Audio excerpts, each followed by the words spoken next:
माननीय अध्यक्ष जी, देश की 75 वर्षों की संसदीय यात्रा, उसका एक बार पुनः स्मरण करने के लिए और नए सदन में जाने से पहले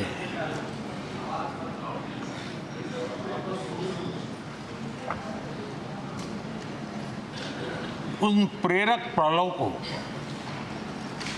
इतिहास की महत्वपूर्ण घड़ी को स्मरण करते हुए आगे बढ़ने का ये अवसर है। हम सब इस ऐतिहासिक भवन से विदा ले रहे हैं। आजादी के पहले ये सदन इंपीरियल लेजिस्लेटिव काउंसिल का स्थान हुआ करता था। आजादी के बाद ये संसद भवन के रूप में उसको पहचान मिली। ये सही है, इस इमारत के निर्माण करने का निर्णय विदेशी शासकों का था, लेकिन ये बात हम न कभी भूल सकते हैं और हम गर्व से कह सकते हैं कि इस भवन के निर्माण में पसीना मेरे देशवासियों का लगा था, परिश्रम मेरे देशवासियों का लगा था और पैसे भी मेरे देश के लोगों के।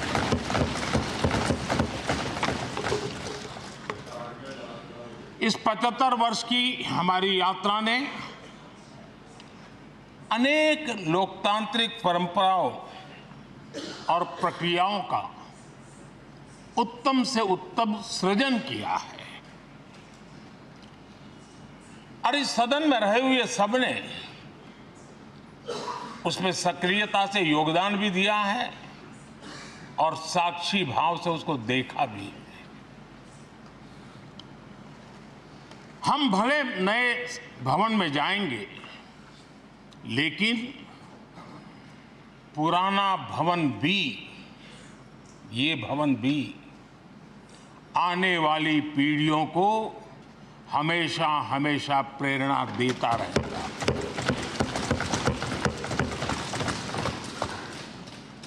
ये भारत के लोकतंत्र की स्वर्णिम यात्रा का एक महत्वपूर्ण अध्याय, जो सारी दुनिया को भारत की रगों में लोकतंत्र का सामर्थ्य कैसे है, इसका परिचित कराने का काम इस इमारत से होता रहेगा। आदरणीय अध्यक्ष जी, अमृतकाल की प्रथम प्रभा का प्रकाश राष्ट्र में एक नया विश्वास, नया आत्मविश्वास, नया उमंग, नए सपने, नए संकल्प और राष्ट्र का नया सामर्थ्य उसे भर रहा है। चारों तरफ आज भारतवासियों की उपलब्धि की चर्चा हो रही है और गौरव के साथ हो रही है। ये हमारे 75 साल के संसदीय इतिहास का एक सामूहिक प्रयास का परिणाम है, जिसके कारण विश्व में आज वो गूंज सुनाई दे रही है। आदरणीय अध्यक्ष जी, चंद्रयान 3 की सफलता न सिर्फ पूरा भारत, पूरा देश अभिभूत है और इसमें भारत के सामर्थ्य का एक नया रूप जो आधुनिकता से जुड़ा है, जो विज्ञान से जुड़ा है, जो टेक्नोलॉजी से जुड़ा है, जो हमारे वैज्ञानिकों के सामर्थ्य से जुड़ा है, जो 140 करोड़ देशवासियों के संकल्प की शक्ति से जुड़ा हुआ है, वो देश और दुनिया पर एक नया प्रभाव पैदा करने वाला है। ये सदन और इस सदन के माध्यम से मैं फिर एक बार देश के वैज्ञानिकों और उनके साथियों को कोटि कोटि बधाइयां देता हूं, उनका अभिनंदन करता हूं।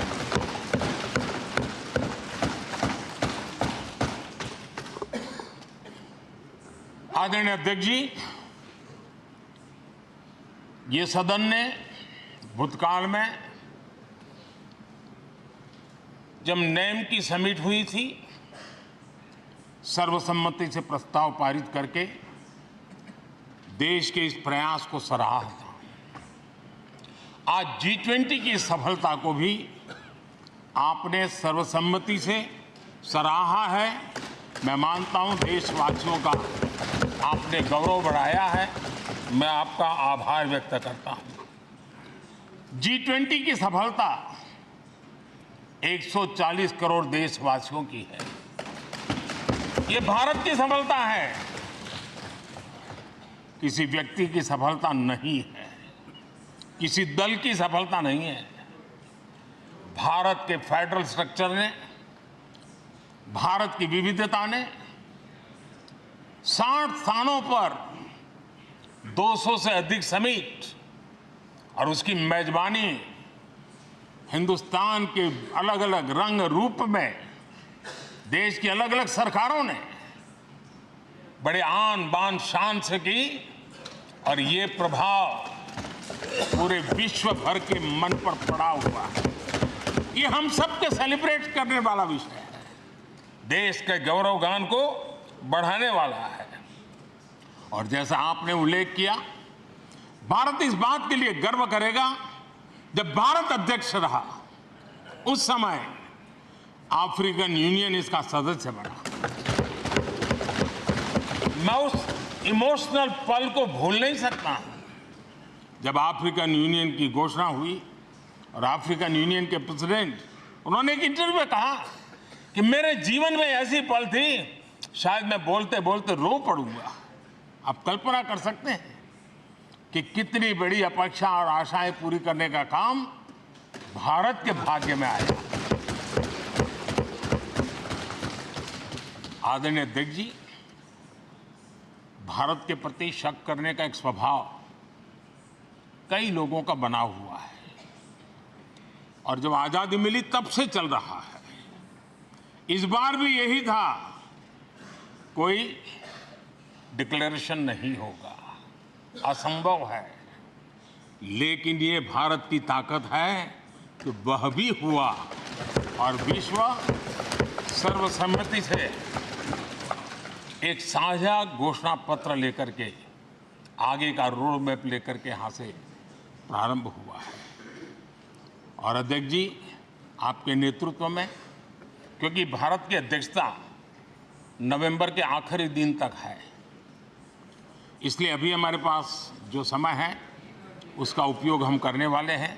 और आपकी अध्यक्षता में दुनिया भर के ये जो G20 के सदस्य हैं, P20 पार्लियामेंट के स्पीकर्स की एक समिट, जैसे आपने घोषणा की, सरकार का आपके इस प्रयासों को पूरा समर्थन रहेगा, पूरा सहयोग रहेगा।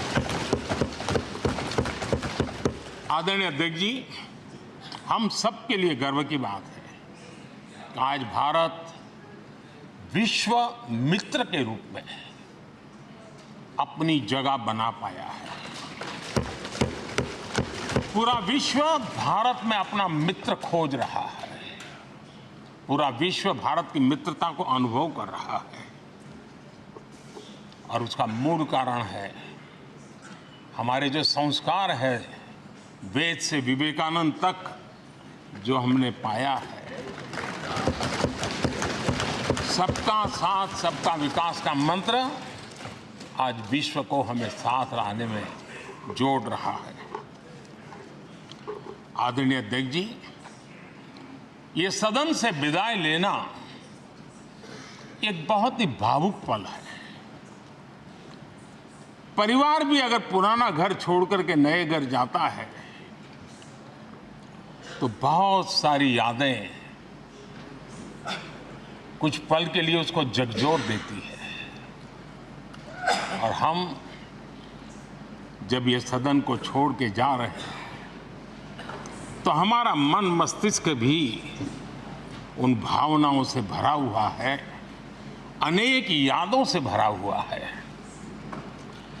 खट्टे मीठे अनुभव भी रहे हैं, नोकझोंक भी रही है, कभी संघर्ष का माहौल भी रहा है और कभी इसी सदन में उत्सव और उमंग का माहौल भी रहा है। ये सारी स्मृतियां हमारे साथ, हम सबकी साझी स्मृतियां हैं, ये हम सबकी साझी विरासत है और इसलिए इसका गौरव भी हम सबका साझा है।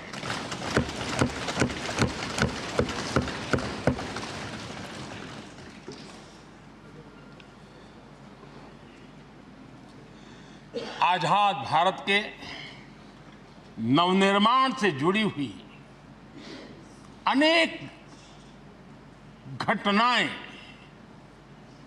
इन 75 वर्ष में यही सदन में आकार लेती हुई हमने देखी है।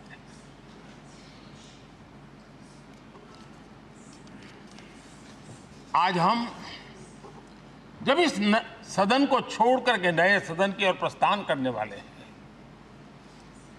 तब भारत के सामान्य मानवीय की भावनाओं को जहां जो आदर मिला है, सम्मान मिला है, उसकी अभिव्यक्ति का भी एक अवसर है। और इसलिए आदरणीय अध्यक्ष जी, मैं पहली बार जब संसद का सदस्य बना और पहली बार एक सांसद के रूप में इस भवन में मैंने प्रवेश किया तो सहज रूप से मैंने इस संसद भवन के डोर पक्ति पर अपना शीश झुका करके इस लोकतंत्र के मंदिर को श्रद्धा भाव से नमन करते हुए मैंने पैर रखा था। वो पल मेरे लिए भावनाओं से भरी हुई थी, मैं कल्पना नहीं कर सकता था। लेकिन भारत के लोकतंत्र की ताकत है, भारत के सामान्य मानवीय की लोकतंत्र के प्रति श्रद्धा का प्रतिबिंब है कि रेलवे प्लेटफॉर्म पर गुजारा करने वाला एक गरीब परिवार का बच्चा पार्लियामेंट पहुंच गया।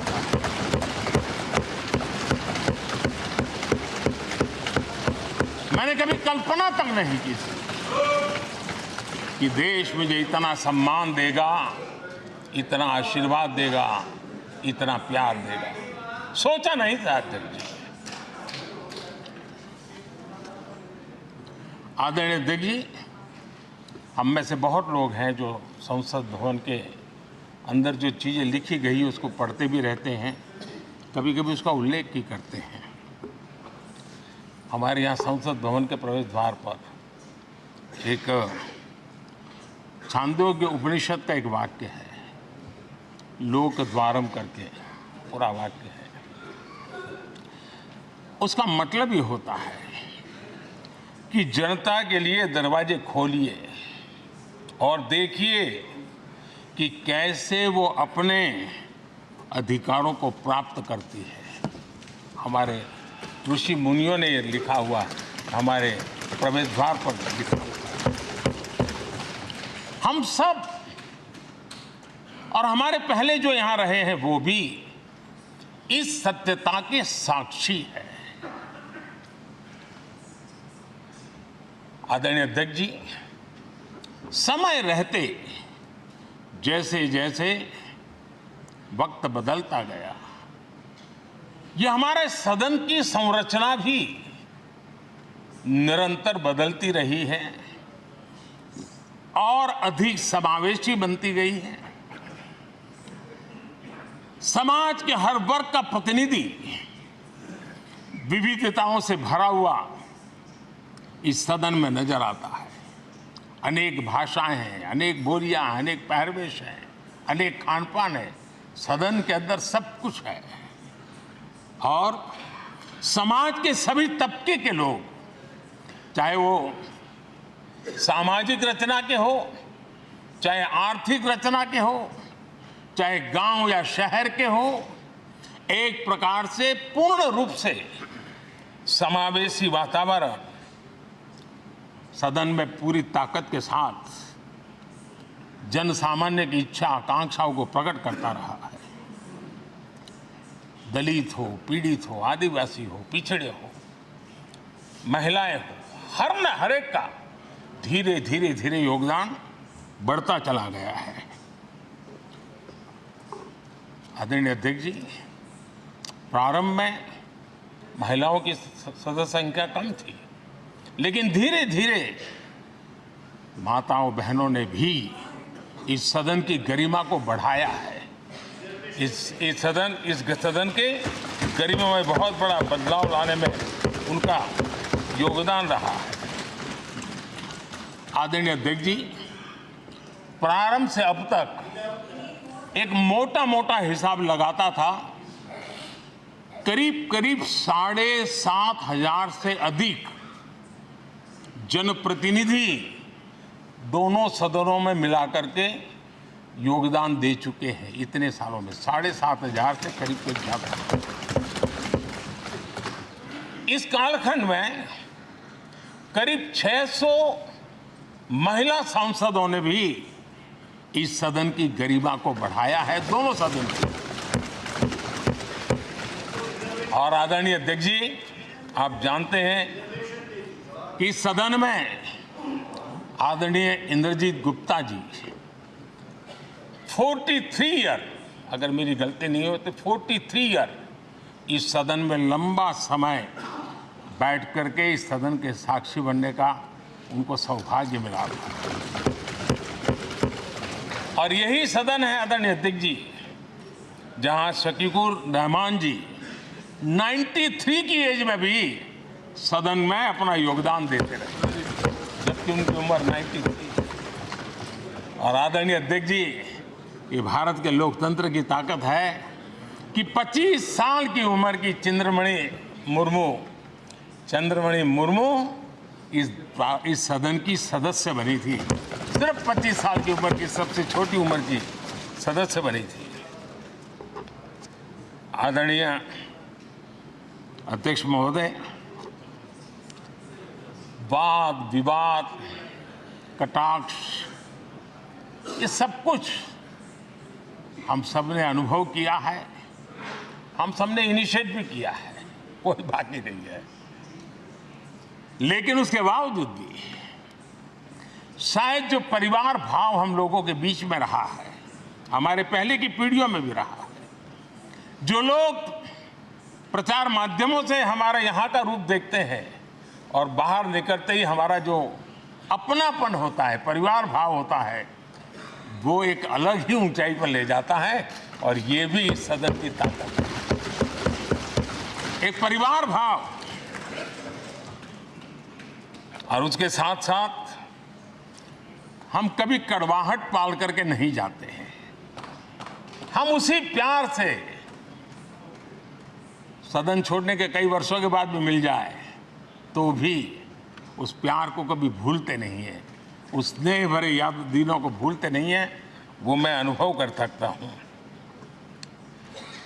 आदरणीय अध्यक्ष जी, हमारे पहले भी और वर्तमान भी हमने कई बार देखा है कि अनेक संकटों के बावजूद भी, अनेक असुविधाओं के बावजूद भी सांसद सदन में आए हैं और उन्होंने शारीरिक पीड़ा भी असह्य हो तो भी सदन में एक सांसद के रूप में जनप्रतिनिधि के रूप में अपना कर्तव्य निभाया है। ऐसी अनेक घटनाएं आज हमारे सामने हैं। गंभीर गंभीर बीमारियों के बावजूद भी कोई व्हीलचेयर में आना पड़ा, किसी को डॉक्टरों को बाहर खड़े रख करके अंदर आना पड़ता था, लेकिन सभी सांसदों ने कभी न कभी इस प्रकार से अपनी भूमिका निभाई। कोरोना काल हमारे सामने उदाहरण है। हर परिवार में रहता था कहीं बाहर जाए तो मौत को बुलावा न दे दे। उसके बावजूद भी हमारे माननीय सांसद दोनों सदन में कोरोना काल के इस संकट की घड़ी में भी सदन में आए, अपना कर्तव्य निभाया। हमने राष्ट्र का काम रुकने नहीं दिया। आवश्यकता पड़ी, डिस्टेंस रखना भी था और बार बार टेस्टिंग भी करना पड़ता था। सदन में आते थे लेकिन मास्क पहनना पड़ता था। बैठने की रचना भी अलग अलग की, समय भी बदले गए। हर चीज के साथ राष्ट्र का काम रुकना नहीं चाहिए, इस भाव से सभी सदस्यों ने इस सदन को अपने कर्तव्य का महत्वपूर्ण अंग माना, संसद को चलाए रखा। और मैंने देखा है कि इस सदन से इतना लगाव लोगों का रहता है कि पहले कभी हम देखते थे कोई 30 साल पहले सांसद रहा होगा, कोई 35 साल पहले रहा होगा, लेकिन वो सेंट्रल हॉल तो जरूर आएगा। जैसे मंदिर जाने की आदत होती है, वैसे इनको सदन में आने की आदत है। इस जगह का लगाव बन जाता है, एक आत्मीय भाव से जुड़ाव हो जाता है। और ऐसे बहुत से पुराने लोग हैं जो आते जाते में मन करता है जरा चलो एक चक्कर काट ले। आज उनका जनप्रतिनिधि के नाते दायित्व तो नहीं है, लेकिन भूमि के प्रति उनका लगाव हो जाता है। ये सामर्थ्य होता है इस सदन का। आदरणीय अध्यक्ष महोदय, आजादी के बाद बहुत बड़े बड़े विद्वान लोगों ने बहुत आशंकाएं व्यक्त की थी। पता नहीं देश का क्या होगा, चल पाएगा कि नहीं चल पाएगा, एक रहेगा कि बिखर जाएगा, लोकतंत्र बना रहेगा नहीं, 50।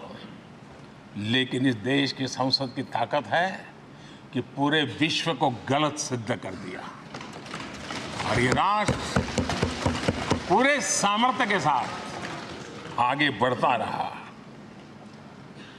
और इस विश्वास से कि हम भले आशंकाएं होंगी, घने काले बादल होंगे, लेकिन सफलता प्राप्त करते रहेंगे। और ये हम सब लोगों ने, हमारी पुरानी पीढ़ियों ने मिलकर के इस काम को करके दिखाया है। इसका गौरवगान करने का ये अवसर है। आदरणीय अध्यक्ष जी, इसी भवन में 2 साल 11 महीने तक संविधान सभा की बैठकें हुई और उसने देश के लिए एक मार्गदर्शक जो आज भी हमें चलाता है, हमारे संविधान दिया। और 26 नवंबर 1949 को जो संविधान हमें मिला, वो 26 जनवरी 1950 को लागू हुआ। इन 75 वर्षों में सबसे बड़ा जो अचीवमेंट है वो ये है कि देश के सामान्य मानवीय का इस संसद पर विश्वास बढ़ता ही गया है। और लोकतंत्र की सबसे बड़ी ताकत यही है कि इस महान संस्था के प्रति, इस महान इंस्टीट्यूशन के प्रति, इस व्यवस्था के प्रति उनका विश्वास अटूट रहे, विश्वास उनका बना रहे। इन 75 वर्षों में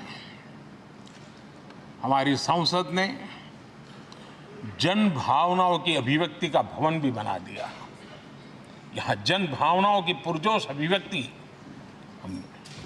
और हम देखते हैं राजेंद्र बाबू से लेकर डॉक्टर कलाम, रामनाथ जी कोविंद और अभी द्रौपदी मुर्मू जी,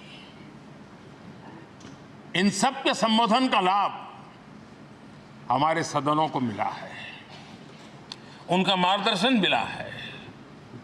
आदरणीय अध्यक्ष जी, पंडित नेहरू जी, शास्त्री जी, वहां से लेकर के अटल जी, मनमोहन सिंह जी तक एक बहुत बड़ी श्रृंखला जिसने इस सदन का नेतृत्व किया है और सदन के माध्यम से देश को दिशा दी है, देश को नए रंग रूप में ढालने के लिए उन्होंने परिश्रम किया है, पुरुषार्थ किया है। आज उन सब का गौरवगान करने का भी अवसर है। आदरणीय अध्यक्ष जी, सरदार वल्लभ भाई पटेल, लोहिया जी, चंद्रशेखर जी, आडवाणी जी, न जाने अनगिनत नाम, जिन्होंने हमारे इस सदन को समृद्ध करने में, चर्चाओं को समृद्ध करने के लिए, देश के सामान्य से सामान्य व्यक्ति की आवाज को ताकत देने का काम इस सदन में किया है। विश्व के भी अनेक राष्ट्राध्यक्षों ने हमारे इन सदनों को संबोधित करने का भी अवसर आए हैं और उनकी बातों में भी भारत के लोकतंत्र के प्रति आदर का भाव व्यक्त हुआ है। आदरणीय अध्यक्ष जी, उमंग उत्साह के पल के बीच भी कभी सदन की आंख से आंसू भी बहे। ये सदन दर्द से भर गया जब देश को 3 अपने प्रधानमंत्री उनको अपने कार्यकाल में ही खोने की नौबत आई, नेहरू जी, शास्त्री जी और इंदिरा जी। तब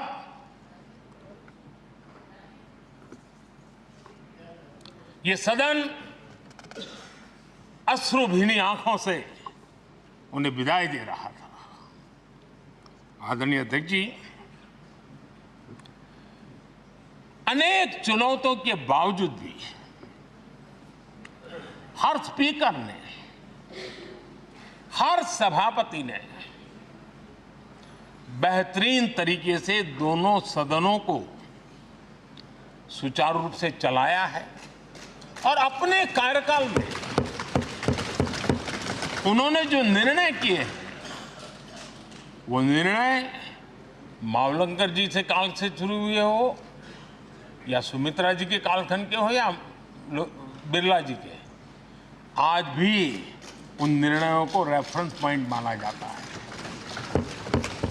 ये काम हमारे करीब 17 स्पीकर और उसमें 2 हमारी महिला स्पीकर ने भी, और मावलंकर जी से लेकर के सुमित्रा ताई तक और बिरला जी का मार्गदर्शन आज भी हमें मिल रहा है।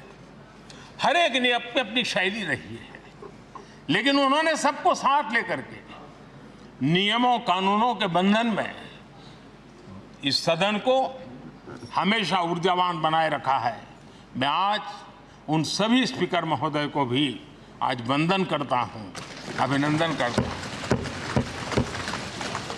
आदरणीय अध्यक्ष जी, ये सही है कि हम जनप्रतिनिधि अपनी अपनी भूमिका निभाते हैं, लेकिन सातत्यपूर्ण तरीके से हमारे बीच जो ये टोली बैठती है, उनकी भी कई पीढ़ियां बदल गई है। कभी कागज लेके दौड़ के आते हैं, उनका भी योगदान कम नहीं है।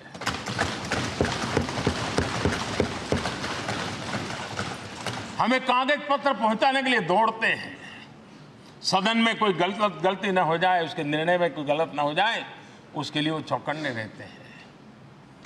जो काम इनके द्वारा हुआ है, उसने भी सदन के क्वालिटी ऑफ गवर्नेंस में तेजी लाने में बहुत बड़ी मदद की है।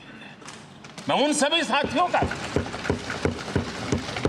और इनके पूर्व में जो रहे हैं उनका भी हृदय से अभिनंदन करता हूं। इतना ही नहीं, सदन मतलब ये खंड ही नहीं है, इस पूरे परिसर में अनेक लोगों ने, किसी ने हमें चाय पिलाई होगी, किसी ने पानी पिलाया होगा, किसी ने रात रात चली हुई सदन को किसी को भूखा पेट रहने नहीं दिया होगा। कई प्रकार की सेवाएं की होगी। किसी ने माली ने इसके बाहर के एनवायरनमेंट को संभाला होगा, किसी ने इसकी सफाई की होगी। न जाने कितने ही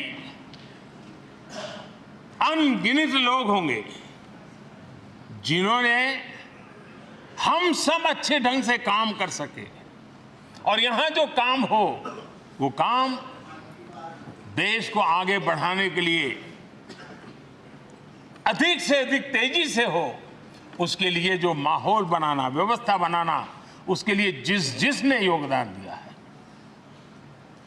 मेरी तरफ से भी और इस सदन की तरफ से भी मैं उनका विशेष रूप से नमन करता हूं।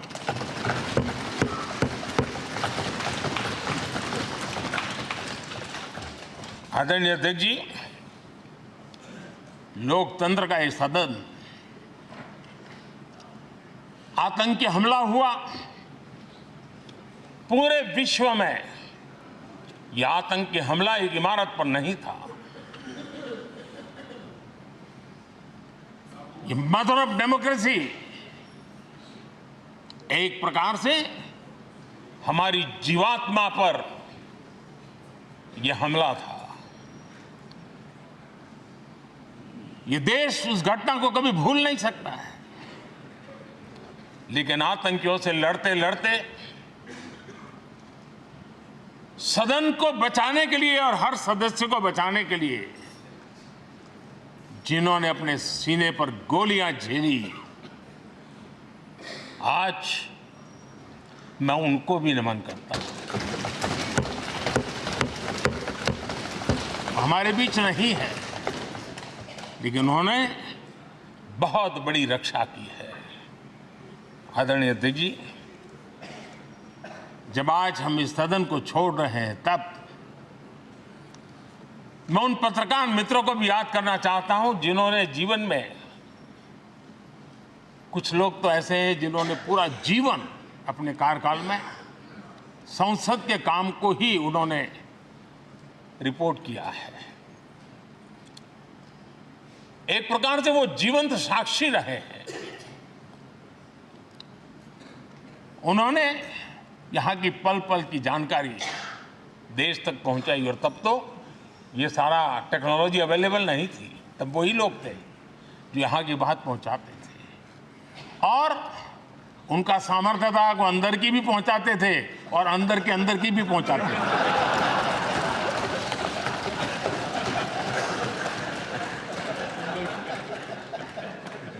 और मैंने देखा कि ऐसे पत्रकारिता जिन्होंने संसद को कवर किया, शायद उनके नाम जाने नहीं जाते होंगे, लेकिन उनके काम को कोई भूल नहीं सकता है। और खबरों को लिए नहीं, भारत की इस विकास यात्रा को संसद भवन से समझने के लिए उन्होंने अपनी शक्ति खपा दी थी।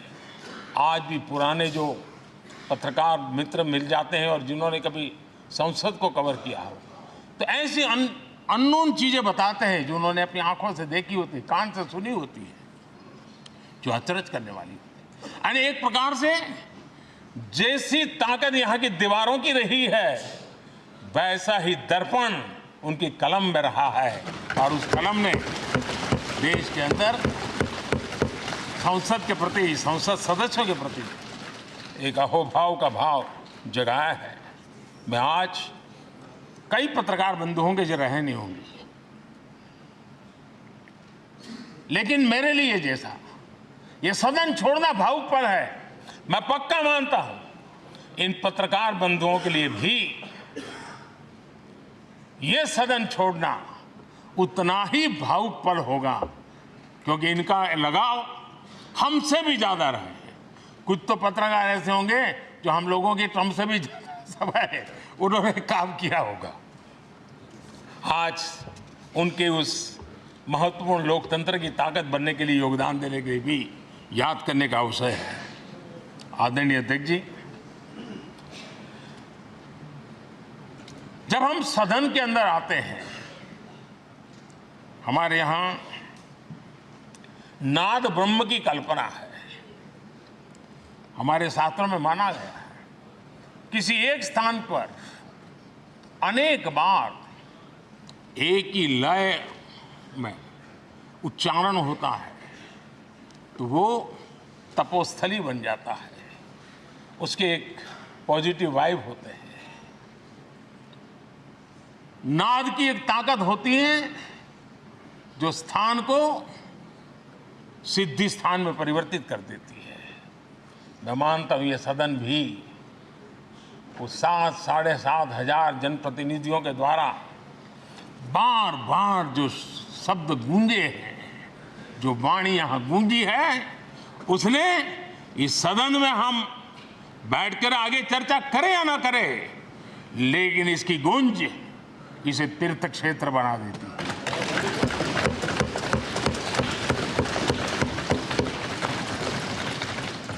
एक जागृत जगह बन जाती है और लोकतंत्र की प्रति श्रद्धा रखने वाला व्यक्ति आज से 50 साल के बाद भी जब यहां देखने के लिए भी आएगा तो उसे उस गूंज की अनुभूति होगी कि कभी भारत की आत्मा की आवाज यहां पर गूंजती थी। और इसलिए अध्यक्ष महोदय, ये वो सदन है जहां कभी भगत सिंह, बटुकेश्वर दत्त, उन्होंने अपनी वीरता सामर्थ्य से अंग्रेज सल्तनत को जगा दिया था बम का धमाका कर। वो बम की गूंज भी जो देश का भला चाहते हैं उनको कभी सोने नहीं देती। आदरणीय अध्यक्ष जी, ये वो सदन है जहां पंडित जी को इसलिए भी याद किएगा, अनेक बातों के लिए याद करेगा, लेकिन हम जरूर याद करेंगे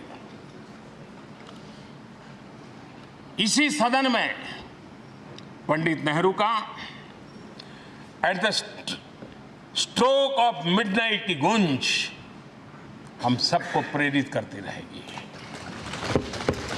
और इसी सदन में अटल जी ने कहा था, वो शब्द आज भी गूंज रहे हैं इस सदन में, सरकारें आएगी जाएगी, पार्टियां बनेगी बिगड़ेगी, लेकिन ये देश रहना चाहिए।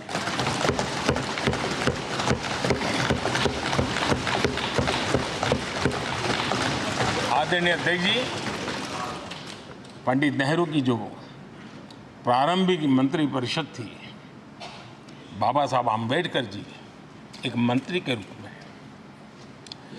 दुनिया की बेस्ट प्रैक्टिसेस भारत में लाने पर बहुत जोर दिया करते थे। फैक्ट्री कानून में अंतर्राष्ट्रीय सुझावों को शामिल करने पर बाबा साहब सर्वाधिक आग्रही रहे थे और उसका परिणाम आज देश को लाभ मिल रहा है। बाबा साहब आम्बेडकर ने देश को नेहरू जी की सरकार में वाटर पॉलिसी दी थी और उस वाटर पॉलिसी बनाने में बाबा साहब आम्बेडकर की बहुत बड़ी भूमिका रही थी। आदरणीय अध्यक्ष जी, हमें जानते हैं कि भारत में बाबा साहब आम्बेडकर एक बात हमेशा कहते थे कि भारत में सामाजिक न्याय के लिए भारत का औद्योगिकरण होना बहुत जरूरी है, क्योंकि देश के दलित पिछड़ों के पास जमीन ही नहीं है, वो क्या करेगा? औद्योगिकरण होना चाहिए।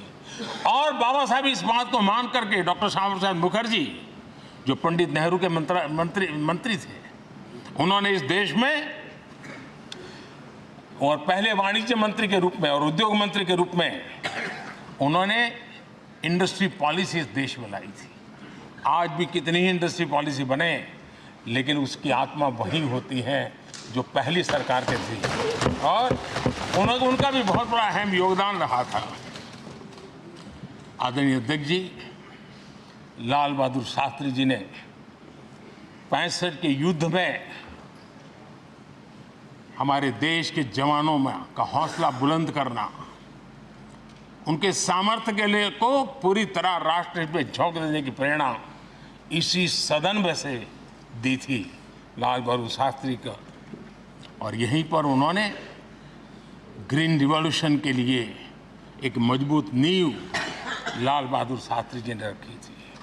आदरणीय अध्यक्ष जी, बांग्लादेश की मुक्ति का आंदोलन और उसका समर्थन भी इसी सदन ने इंदिरा गांधी के नेतृत्व में किया था।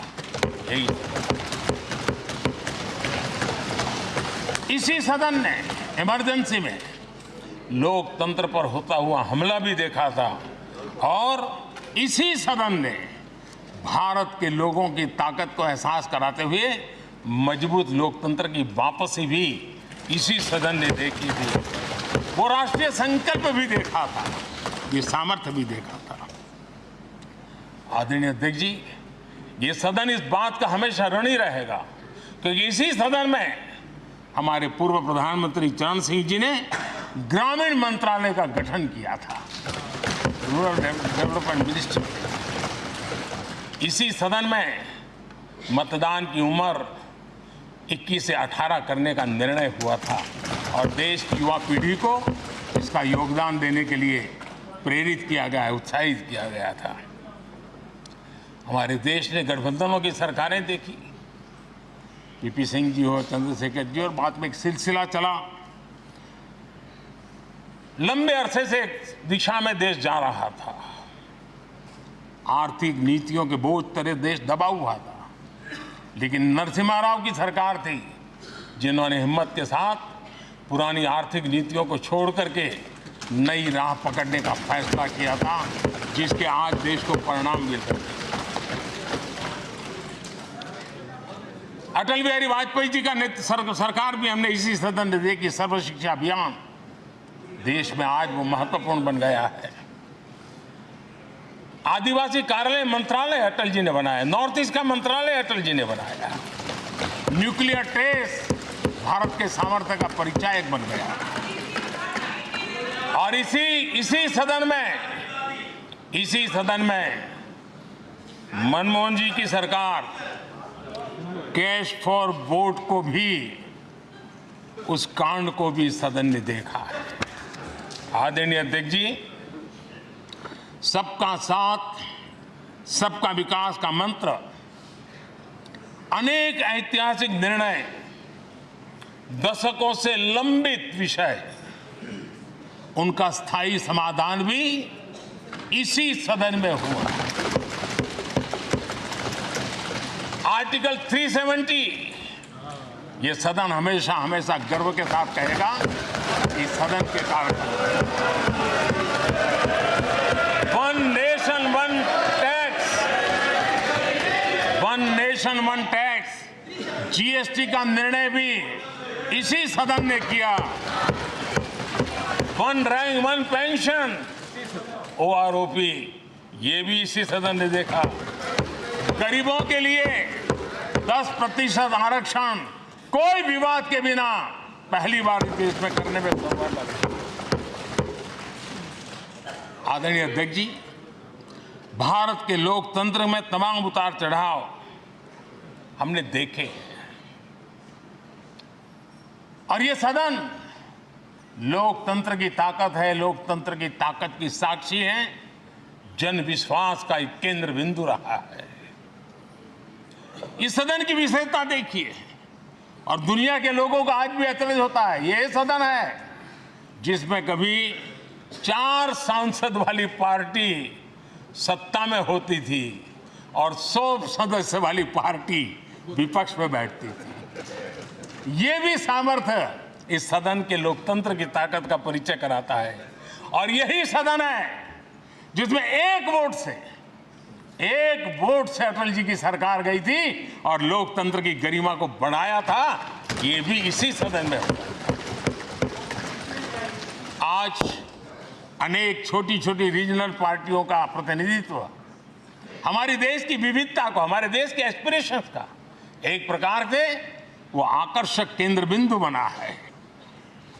आदरणीय अध्यक्ष जी, इस देश में 2 प्रधानमंत्री ऐसे रहे, मोरारजी भाई वीपी सिंह। एक प्रकार से कांग्रेस में जीवन खपाया था, लेकिन एंटी कांग्रेस गवर्नमेंट का नेतृत्व कर रहे थे। ये भी इसकी विशेषता थी। और हमारे नरसिम्हा राव जी, वो तो बिस्तरा गोल करके घर जाने की तैयारी कर रहे थे, निवृत्ति की घोषणा कर चुके थे, लेकिन यही लोकतंत्र की ताकत देखिए, सदन की ताकत देखिए, वो प्रधानमंत्री के रूप में 5 साल हमारी सेवा कर रहे हैं।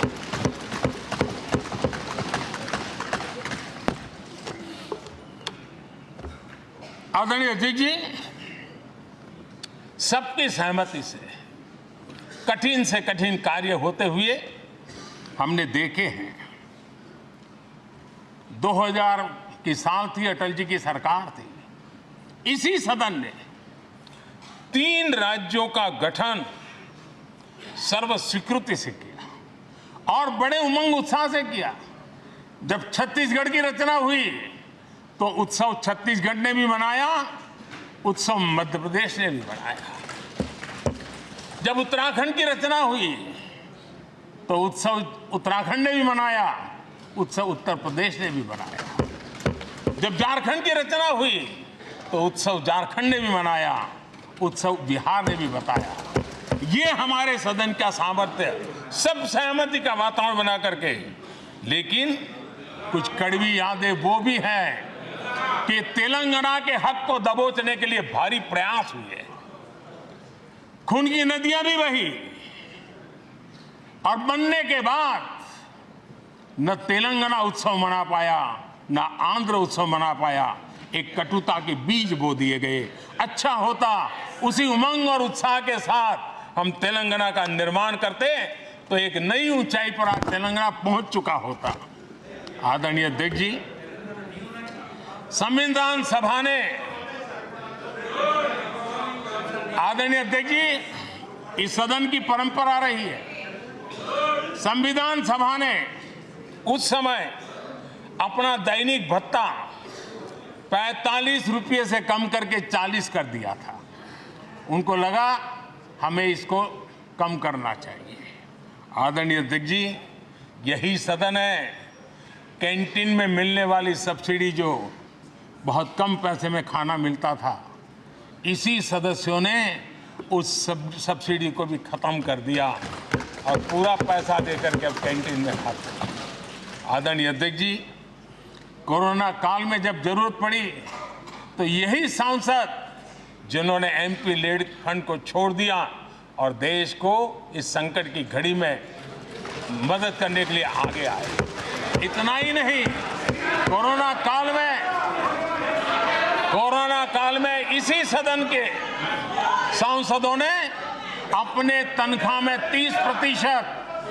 30% कटौती की और उन्होंने देश के सामने आए हुए संकट में अपनी बहुत बड़ी जिम्मेवारी निभाई। आदरणीय अध्यक्ष जी, हम गर्व से कह सकते हैं, ये सदन में बैठे हुए लोग भी कह सकते हैं, हमारे पूर्वज जो सदन में बैठे थे वो भी कह सकते हैं कि हम ही लोग हैं जिन्होंने हम पर डिसिप्लिन लाने के लिए हमारे यहाँ जनप्रतिनिधित्व कानून में समय समय पर कठोरता बरती। नियम हमने ही लादे, हमने ही तय किया कि नहीं, जनप्रतिनिधि के जीवन में ये नहीं हो सकता।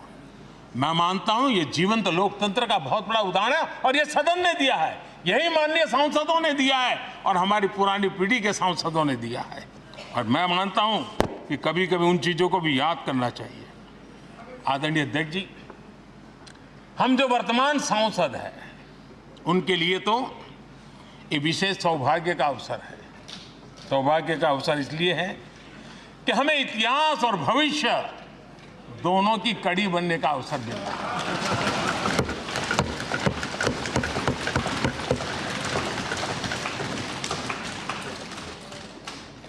कल और आज से जुड़ने का हमें अवसर मिल रहा है और आने वाली कल निर्माण करने का एक नया विश्वास, नया उमंग, नए उत्साह के साथ हम यहां से विदाई लेने वाले हैं।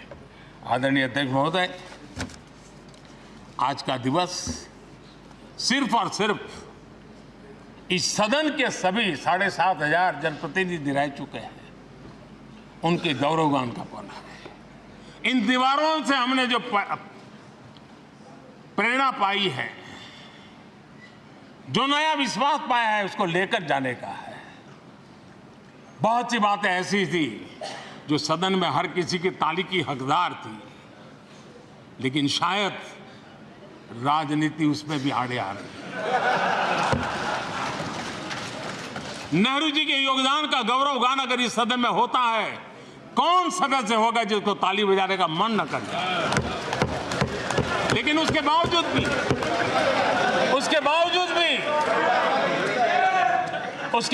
भी देश के लोकतंत्र के लिए बहुत जरूरी है हम सब ने अपने यहां सोच लें।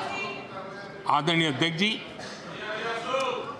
मुझे पूरा विश्वास है कि आपके मार्गदर्शन में और इस अनुभवी माननीय सांसदों के सामर्थ्य से हम नई संसद में जब जाएंगे तो नए विश्वास के साथ जाएंगे। मैं फिर एक बार आज पूरा दिवस आपने इन पुरानी स्मृतियों को ताज़ा करने के लिए दिया, एक अच्छे वातावरण में सबको याद करने का मौका दिया। इसके लिए मैं आप सब का आपका हृदय से आभार व्यक्त करता हूं और मैं सभी सदस्यों से आग्रह करूंगा कि अपने जीवन की ऐसी मधुर यादों को यहां हम जरूर व्यक्त करें ताकि देश तक पहुंचे कि सचमुच में ये हमारा सदन, ये हमारे जनप्रतिनिधियों की गतिविधि सच्चे अर्थ में देश को समर्पित है, इसका भाव लोगों के तक पहुंचे। इसी एक अपेक्षा के साथ मैं फिर एक बार इस धरती को प्रणाम करता हूं, इस सदन को प्रणाम करता हूं। भारत के मंदिरों से बनी हुई हर एक दीवार के हर एक ईंटे को प्रणाम करता हूं और पिछले 75 साल में भारत के लोकतंत्र को नया सामर्थ्य शक्ति देने वाले हर गुंज को, उस नाद ब्रह्म को नमन करते हुए मेरी वाणी को विराम कर देता हूं। बहुत बहुत धन्यवाद।